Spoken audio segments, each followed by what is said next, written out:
For thousands of years, being alone meant death. Humans survived because they stayed together, around the fire, in villages, in families. Your brain evolved to seek connection because, without it, your ancestors simply didn't survive. But today, for the first time in history, millions of people are surrounded by others and still feel completely alone. And almost nobody is talking about it. We live in the most connected era ever created. You can message anyone in seconds. You can scroll through thousands of faces every day. You can have hundreds or even thousands of followers.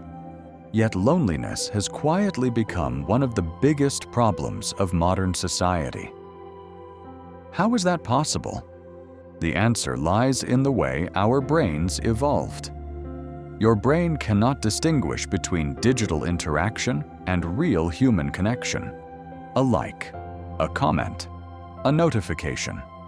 They create tiny bursts of dopamine that feel rewarding for a moment, but they never replace eye contact, a conversation, a hug, a shared experience. Your brain craves belonging, not endless stimulation, and when it doesn't receive it, something begins to change. You become more anxious, more stressed, more disconnected, even from yourself. Think about a normal day.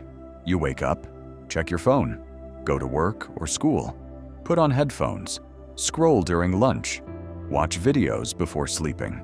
Hours pass, and despite interacting with hundreds of people online, you may never have one real conversation.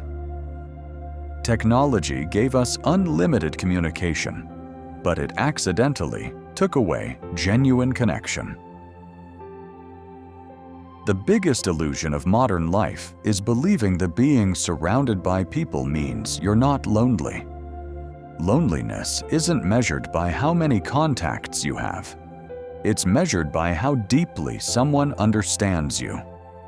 One honest conversation can be more valuable than 1,000 notifications. Maybe the solution isn't another app. Maybe it isn't another message. Maybe it starts by putting the phone down, calling an old friend, sitting with your family, looking someone in the eyes and truly listening. Because in a world obsessed with staying connected, the rarest thing you can have is a real human connection. And that might be the one thing we've been searching for all along.